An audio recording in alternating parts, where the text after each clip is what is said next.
Welcome to RoxTalks. My name is Roxanne Wilson. It's great to have you this week. I hope that you are, now that we're halfway through and then some through January, that you are finding great success in your business or a great starting point for 2020 in this new decade. This week is going to be really exciting because I have invited one of my clients, Laura Johansson, to be with us.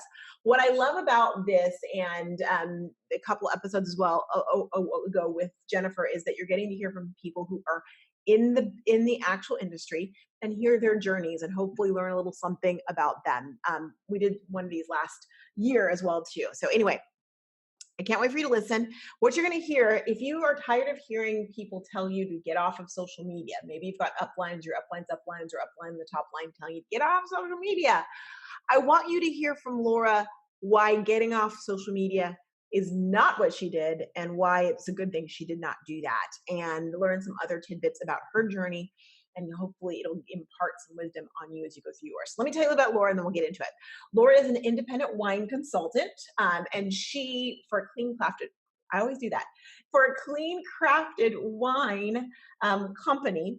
And she, in addition to that, she recently earned the title of executive manager and is leading a rapidly growing team, which she's really rocking. And in addition to that, Laura is a business analyst working with facilities groups in state government. Previously, she worked in leadership and professional development for the state of Texas, the great state of Texas, for 25 years. And Laura facilitated leadership and professional development courses on topics such as emotional intelligence, time management, presentation skills, and personality types.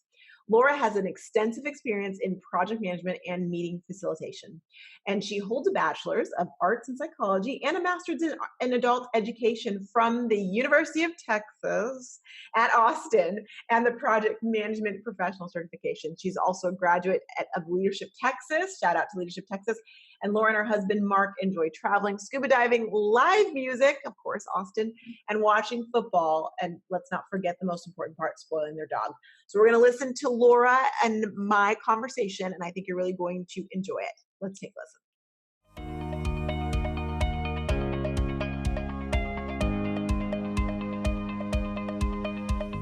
Laura Johansson, welcome to RoxTalks. I'm so glad. I know, but it's good to have you on the podcast officially. For people who don't know, one of the things that I did was I invited my beta members of my group to be on the podcast, and some of them still won't do my podcast. But Laura did, and Jennifer N., who you heard a couple weeks ago, did as well. And I'm so glad you said yes, because people need to hear real people going through the things. So thank you for being here. You're welcome. So Laura, a little backstory. I've told everyone about you, but I love the fact that you decided to, hey, I'm going to do this network marketing thing. And you didn't do it like you just did. Like, what made you just finally do it? I need to know. I think finding the right company and finding the right opportunity. I'd been looking, I'd always been interested in the business model and had been looking. And as soon as I found the right thing, I just jumped straight in. See, now I think that's really interesting because people, when you're prospecting, when you're trying to find new people, you don't realize sometimes it's just not that thing. I used to laugh at myself actually because I was really good at placing people at other network marketing companies in addition to mine, because I talked to them. I'm like, this is not for you, but this one is. And I actually think that being abundant and helping people find the right one for them is better for the industry at large as well as for the person. It's like the miracle on 34th Street. Like, we don't have it, but you should go to Kimball's, right? I agree. I wouldn't want to work with somebody who wasn't in the right business. Agreed. That doesn't make sense. Doesn't feel right and doesn't help them. You want them to be successful and to do this and to find success and happiness in it. Okay, so you started your bit, and I have to say, without saying who you're with, you were with a company that like literally is a year and like 4 months old. Did I get that number right? Actually, that's about how long I've been with them. We are 2 years and 4 months. 2 years and 4 months. Okay. So you've been in with them in a year and some change, and it's 2 years and 4 months, which is super exciting, especially to those who are listening who are with companies that are like 10 years or older. I mean, you're with one that's like new, which of course has people salivating at excitement, but can also be a scary time. What made you feel comfort in knowing, okay, it's brand new, but it's going to stick around? The product. I just knew the product would be a good product and that I live in Austin, and I knew people in Austin would want the product. And queso. And And queso. and no, it's not a queso, because if it were, I would like be the first. Because let's be real. Okay, so you join, you're doing your thing, you're like, you love the product, which to your credit too, you tried the product, and because you tried other products like it, you didn't like it, but you liked this one, so that helps. Well, actually, I didn't try this product. Oh, I got that wrong. Do tell. Before I signed up. Okay. But you tried another one, didn't like it, but you like this one. But you, thank goodness, like this one. Right. The person who signed me up, who's, my mentor, I knew that if she liked the product, I would like the product. So I just signed right up. So it goes back to credibility of knowing your person too. That helps. So you start, and at the time, were you on social media? What were you doing on social media before you started? Posting pictures of my dog. I had an Instagram account. I was more active in Facebook. Sometimes I would post, sometimes I wouldn't. I was obviously not thoughtful about what I posted. Spaghetti poster, is that what I'm hearing you say? Yeah, a spaghetti poster or something even worse than spaghetti. But I would just share things and post things, and I was really sporadic about it. So when you joined, did they tell you immediately, hey, like you got to get on social media? How'd that work? I guess so. Thinking back, there was definitely encouragement to post on social media, to make an announcement, to announce my business.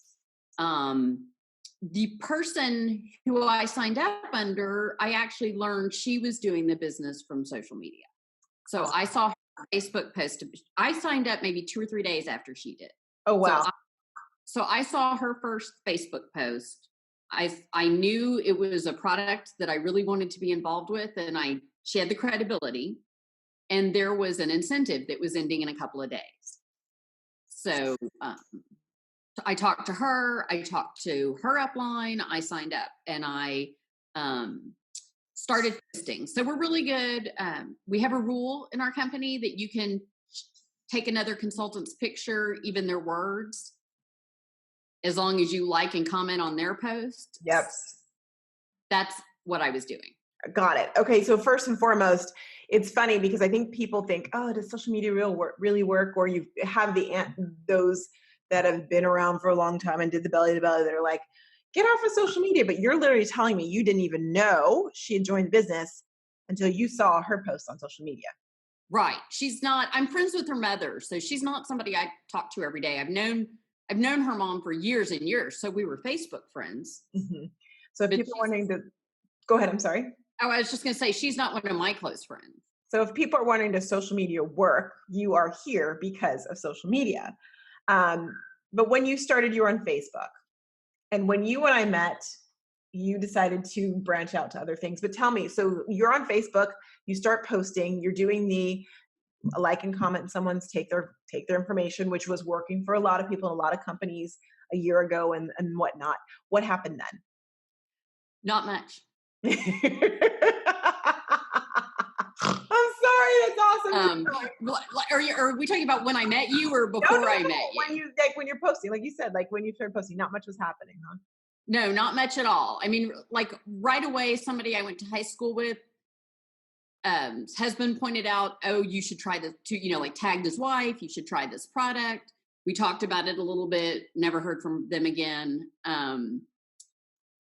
And then really, so I was for months, like from the time I joined the business until the time I met you, was stealing posts. I think I had gotten, shortly before I met you, somebody had said that they found their posts to be better received, got more engagement. Word I didn't even know back then. If they didn't just steal somebody else's post, but if they wrote their own in their own words. Mm-hmm. Probably started branching out into writing my own in my own words. And maybe, I don't know if I learned this from you or from somebody before you, but starting like Instagram posts with a question. The question, yes. Did I learn that from you? I don't even remember it. I said it, but I don't know. You could have learned it somewhere else too. It's possible. So you were doing things, but things weren't hitting.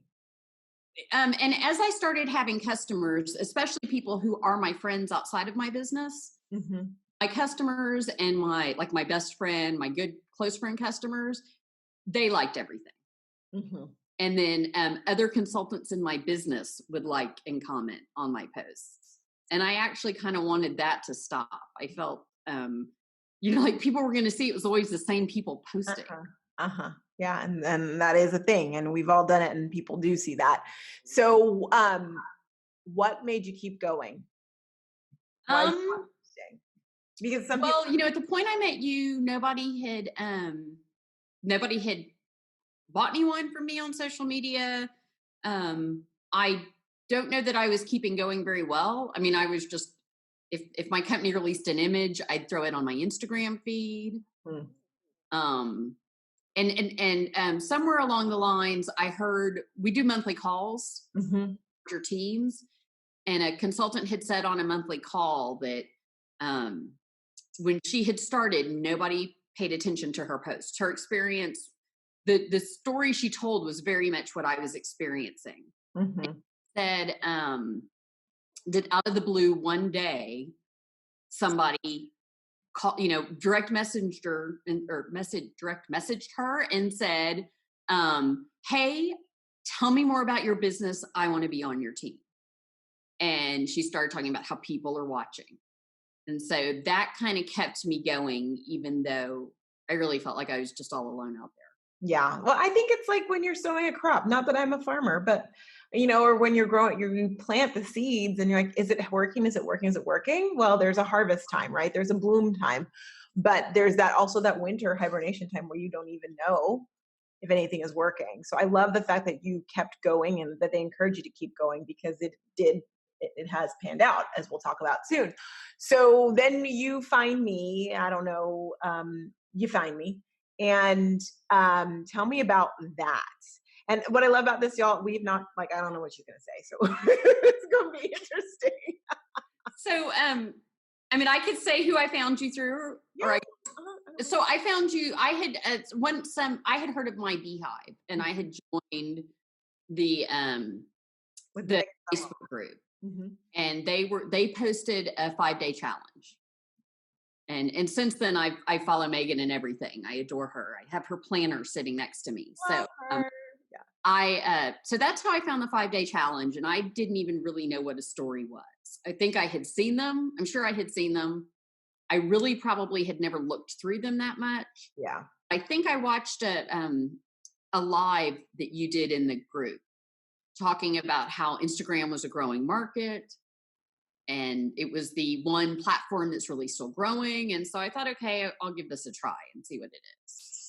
And so you did the story challenge. You learned what a story was, all of the things. And now you're like, it's so funny to see. I love what I think one of the things I love is working one-on-one with people, working in the Elite program. Like I got to work with you on, I get to work with you because I get to see your growth. And I remember one time, because you did the pilot for the MLM program. And I remember you and I were having a one-on-one, and you're like, so this really isn't just about Instagram, is it? And I laughed so hard because we were in, like, I don't know, probably minute 23 or 25 of our conversation, and none of it was Instagram. Like, so this isn't just really Instagram. No, I remember that very well, because it felt like I was talking to an accountability partner, to another member of my upline. And I'm like, why? I just want to post something on Instagram, sit back, and have the business roll in. Which, yeah. Isn't that what your challenge does? That's totally what my challenge does. But it all is interconnected. But I just remember laughing so hard. I will never forget that, because you're like, so this really isn't, you're like, what is this? Instagram is important. Obviously, I love it, but it gets you there. Watching your growth, and I don't think I said this before, but she's in the wine business, y'all. So you can narrow it down. There's like 2 that I know of. Maybe I really know of one, but I hear there's another one. So you're in the wine business. You're doing your thing, which I think is just so much fun, because of course there's so many things you get to do with Instagram, and women love wine, and it's just fun time. This is my characterization. And this is every time we met, I'm like, oh my gosh, that's so fun. But so you weren't doing much, or you're posting your actual corporate images, but now you're doing like all sorts of things. So let's talk about how you How did you grow from, okay, I'm going to do a stories challenge to now you're like doing all the things on social media? Um, well, I have to tell you, you had a huge part in that because I met you with this mindset that nobody would. Why would social media have? Why would anybody on social media care about wine? You can't taste wine on social media. And I really kind of felt like my product was at a disadvantage to other products Mm, because you can't taste wine on social media. And you opened my eyes to how many different things I could do with wine on social media wow. and ways to use social media. So that was a big mindset change for me. And I saw opportunity where I hadn't seen it before. Ooh, I love that. I didn't know that. And I love that. And I think in general, you can't touch taste or anything, right? If I'm selling like nutrition, you can't experience it. But there's a lot of ways that if you're creative, that you can find to make people feel like they're right there with you experiencing it and they want to be there with you experiencing it. That's awesome. I did not know that. Keep going. What else did you like? How did you tell us about your journey? Well, so I started, using some of the ideas that you were sharing with us, and our product has a special story, right? We're clean crafted, so there was a lot I could tell about that, and about the what makes our product different from other products, and so I started doing that. Can I pause you? Can I just say thank you for not saying I just told the facts about it? You said I told our very special product story. Like, and that's so different from saying like 50% of wine has this has this is, but you told the story. And when that story comes to life, it's so powerful. Love that. Keep going. Sure, thank you. So I started. I'm trying to kind of put things in order in my head real quick. So I started using more stories. I started doing all of the things I was learning in in your program, and not just posting sales and not just talking about the wine all the time, not being a flat Stanley. Have other interests too, like project management and leadership training and my dog. So I throw those things in there as well, and try to paint a picture. Well, one, I try to paint a picture of who I really am, um, and the things I do for fun. I Football. Yeah, football. So people who don't like my team, I'm taking a risk there, but try to show a picture of who I am and the things I like to do, which I learned from you. I was telling more of the story. Somewhere along the line, I noticed that people who were at higher titles in my company than me had Facebook groups with a couple hundred people in them. Mm-hmm. But, oh, I should start a Facebook group and just invite at least my besties who are going to join. And I'm really happy because I have over 100 people in my Facebook group. Look at you, Miss. Oh, the people above me. Look at you. That's awesome. Congratulations. Thank you. And it has really, so I have seen like a whole different sort of place with social media. I've had a lot of wins with social media. I think the first win I started having once I, started doing the things on the sales journey, Mm-hmm. and posting and being thoughtful about my posts, and then having engaging posts, but even just continuing to post about my product. When I see people at parties now, they say, so what are you doing? Do you still have a job? Are you selling online? Well, tell me more. What are you doing? And Yay. this summer, some women I had done a leadership program with reached out to me, who I had not heard from, and said, hey, we're having a conference. We'd love to incorporate you in the wine in the conference. And one of them said, and by the way, I kind of think after I get back from this trip, I want to join. Nice. So now she's a member of my team. See? And so, we had the conference, not much panned out around the conference, just because of timing and some other constraints around like bringing wine into a hotel, which is really the biggest problem. Liquor laws. But Sure. so somebody knew what I was doing and wanted to do it. She was watching. I just didn't know.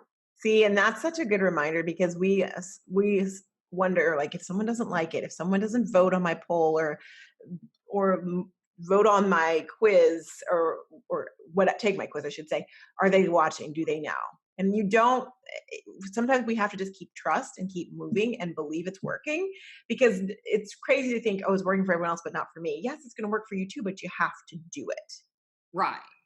I totally agree now. So as I moved into the fall and I saw all my tailgating friends again that I hadn't seen, my football friends that I only see that time of year, the first thing everybody asked me was about wine. So I'm very motivated to post, and I'm not discouraged if sales aren't coming in, because that's not all of its purpose. Right. Awareness, which then leads to sales, or like you said, business partners. I love that. And I also love that you're using Facebook groups, because there's value in Facebook groups. Facebook has gone through a lot of changes. You can't just put up a post and then suddenly everyone joins the wine club or buys your regimen or your lash stuff. However, Facebook in all this is putting a lot of focus on groups. And if you do groups well, and especially I would say, because people who have groups that have been around for a long time are finding that now their groups are like dead. It's almost like it rebooted itself. So starting a group now within the last year, that group can be very effective, because as long as you're nurturing it, which you do a great job of nurturing it, Laura, you really do, of putting information in there that's interesting and getting engagement. Well, I do. I work hard to put, there's tons and tons of articles about wine. So I can post articles. I don't always just have to post, hey, buy wine from me, please, today. Or our sale. But I don't feel bad not being very diverse in that forum, because they all agreed to join. They know what they're getting. They know what they're in for. See, now that's a really good point. That's the one time a flat Stanley is okay, everyone. If you're doing if your post is like, if your page is like about wine or about whatever you sell, and people say they want to join that, if it's maybe about nail color, then go balls to the walls with talking about it. But be creative in different ways, like you said, right? Yeah, like I have fun things, like what is your wine type based on your sign to Friday, or just something fun and silly to post. But a lot of things I've learned, not just from you, but from other sources about social media, is just adding value, not just, hey, what can you do for me, but what can I do for you? Right. And so while your topic is totally wine in the groups, you're not just saying bye, bye, bye, bye, bye, bye, although I like ain't no lie. But you're talking about different things related to that topic, which makes it interesting for people. That's fantastic. So now you've gone from being like oh my gosh, I'm on social media, to just rocking it. When did you realize, like, if you were talking to someone new that joined your team, what would you tell them? I tell them, people who join my team now, I tell them, start posting on social media. Don't expect to hear anything, just the same exact conversation we had. Don't get discouraged. Don't expect miracles, but people are watching, and keep posting, and it'll pay off down the road. I love that. Again, because I'm hearing more and more of the, how do I say it? The more distinguished people in network marketing, those who've been in a company for a long time, saying, get off of social media. And my thing is, it's free. It's free marketing. Most companies don't let you do advertising. It's free marketing and a free way for you. You cannot there's not enough time in the day to do one-on-one meetings, even if they're 15 minutes, with enough people to grow your business, enough eyes. There's not enough time. Well, there's time, but when people have events, you have events, everyone has events. The biggest issue with events right now is that you invite a bunch of people and people cancel the last minute, or they can't come. It doesn't mean events aren't important, but you have to have other funnels that are coming through. And the social media is such an obvious one if you work it like a business and not play and just post because it's fun to post and look around. Well, and I think I think it can add in more. Like, we had really great sales at the end of the year. Posting the sale and then texting somebody. Yes.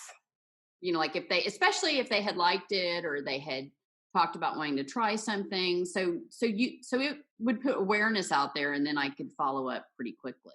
And I love that, because, we say it all the time with marketing, you have to touch people 9, 12 times. So social media, even if you're putting up a post or a story, that is one of those ways, so that you can then reinforce it through the email, through the text, like you said, through the different routes. It's been phenomenal. I totally agree. So tell us where your business is now, because you were just way too busy for me last week. Well, I am way too busy. You know how much I love that word. So I feel like I've really gotten the payoff from social media. So the first sale I made off social media was to my best friend in the world when I posted a gift set that we were offering that was a good price.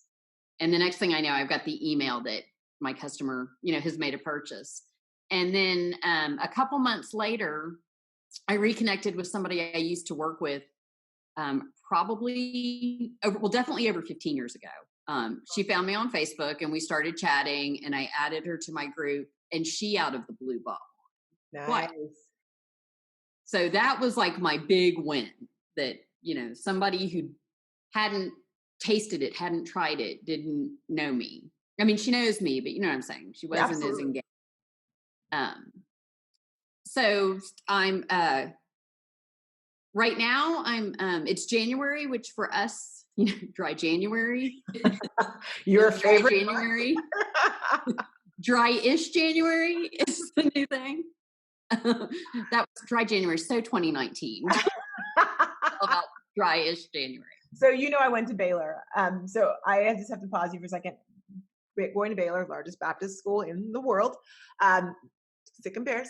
One of the jokes that used to be made, I'm going to mess it up, but it's like, okay, how do you, what is it? Something about like when you go fishing with a Baptist, so basically they're going to drink all your alcohol, right? So how do you stop a Baptist from drinking all your alcohol? And the joke was, invite 2 Baptists.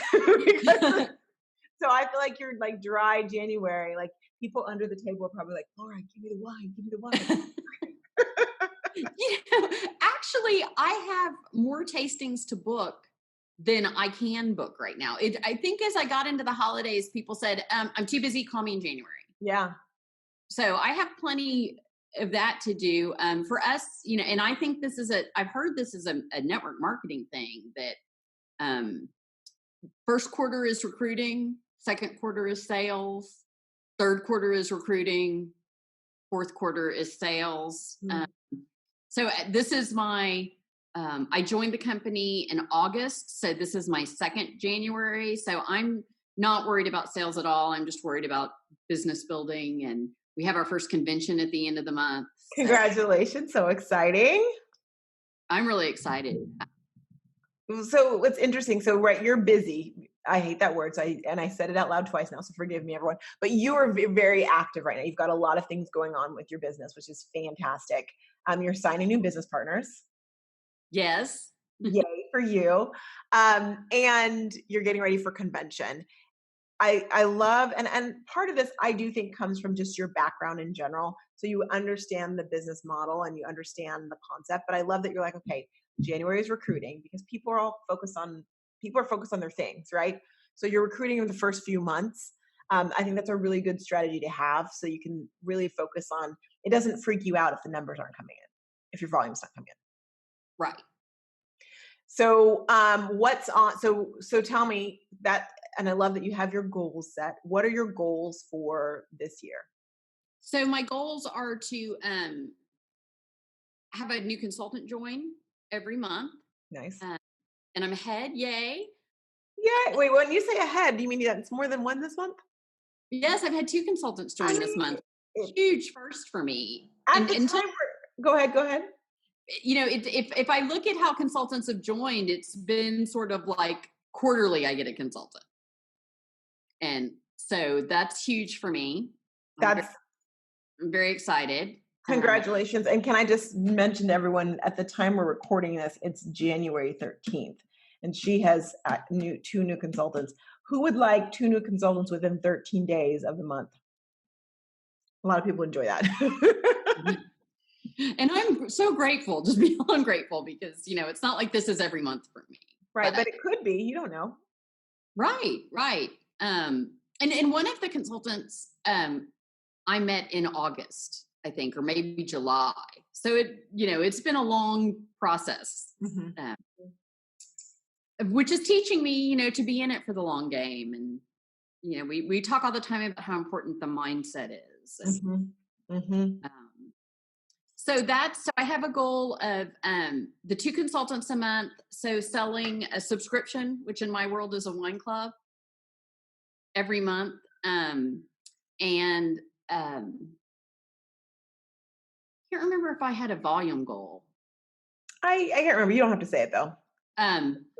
But really, I have a title I want to hit by the end of the year.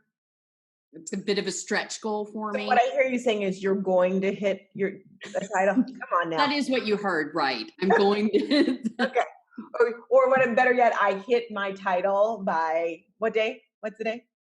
I hit my title by 12/31. Congratulations! That's so exciting. I'm very excited about it. We're having a mindset moment, y'all. Okay. This has been wonderful, Laura. Thank you so much. I'm actually going to invite you back in a moment to do the mindset minute. She doesn't know this. I love this. And the tech tip. I've just started doing that with if you're my client, you're on, you get to do the whole thing. So we'll be right back. I know that there's so many good tidbits, so I'll give her a moment to kind of come up with something. And we'll be right back.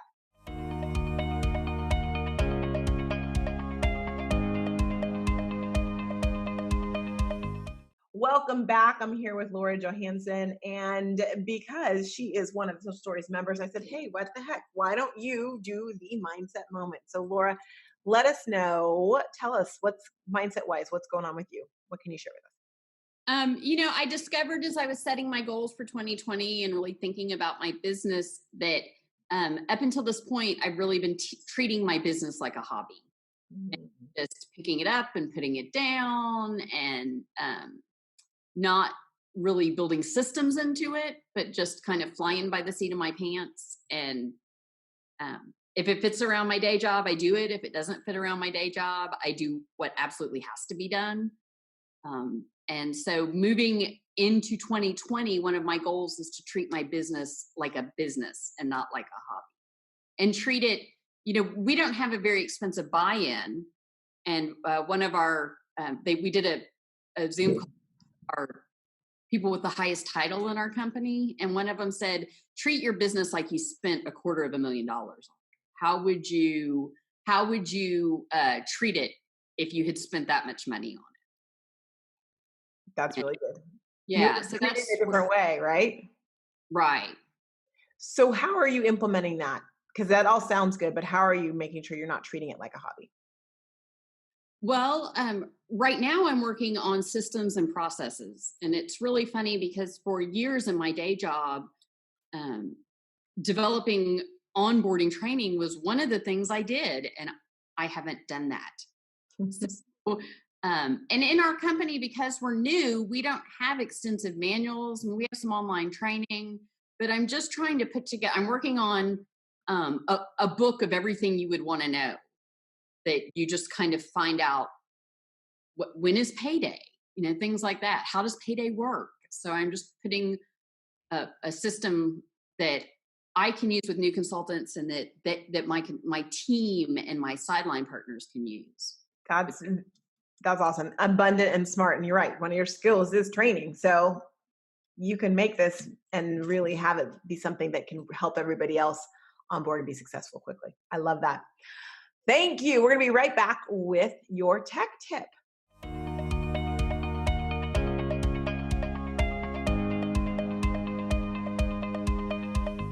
We're back with the tech tip, and I'm laughing because while we took that quick break, Laura just told me something hilarious. You have to repeat it because that's just too good not to share. Oh, I was saying that I still can't put up an Instagram story without cussing. All right, Laura, you've checked off every box, but now I want to know, what is a tech tip that you're using right now that you can share with us? So when I'm doing Instagram stories, I use an app called Pexels, Pexels, and the little icon is kind of a black and white camera. And that app lets me search for any photo I want. They're all open stock, open source, so free. And when I find a picture I like, there's an arrow that lets me down where I can just hit the arrow and it downloads it straight to my photo stream. That's awesome. So it's free stock photos that you can use. So if you need a picture for anything, whether it's Instagram, Facebook stories, you can get it really easily and you don't have to go to like Google and look it up and bring it down. And that's fantastic. It's been Pexels is in what? super handy. Yeah, I can see how that'd be very handy. I might need to get that. I might need to download that today. Thank you for that. Well, Laura, this has been fantastic. Thank you for being on the podcast and being really open about your journey, because I know that there are people out there that need to hear that, need to hear, keep on going. It's going to pay off. And I am so excited to be doing this journey with you and get to see how you grow. I'm so excited for you. So have a wonderful time at convention. We want to hear all about it, and take a lot of pictures and wine. And if you want to get in touch with Laura, her Instagram address, which her name is kind of hard to spell, but you can tell us, don't spell it, but you can put it on there and also put it on the page. So what is your Instagram handle, my dear? Laura.p.Johansson. Okay, spell it. JoHannensen. Perfect. And I will put it on the podcast page, RoxTalks podcast. Just click on this episode and you'll be able to see it there too, as well as the Pexels tech tip. So you can get that. Thank you so much, Laura. You're welcome.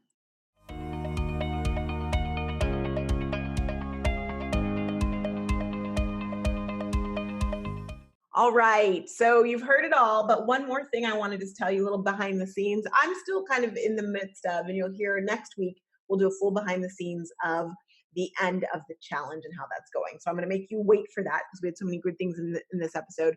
But I do want to remind you that you are not ahead. You are not behind. You're exactly where you should be. Thank you for listening. Please share this with someone who needs to hear it. Please go ahead and tag me on your Instagram story, and I can't wait to go ahead and share it. And then, of course, review it, comment, all those things that keep this going. I'm really so blessed to be able to help you along your journey as a network marketer on social media. So thanks, and I'll see you next time.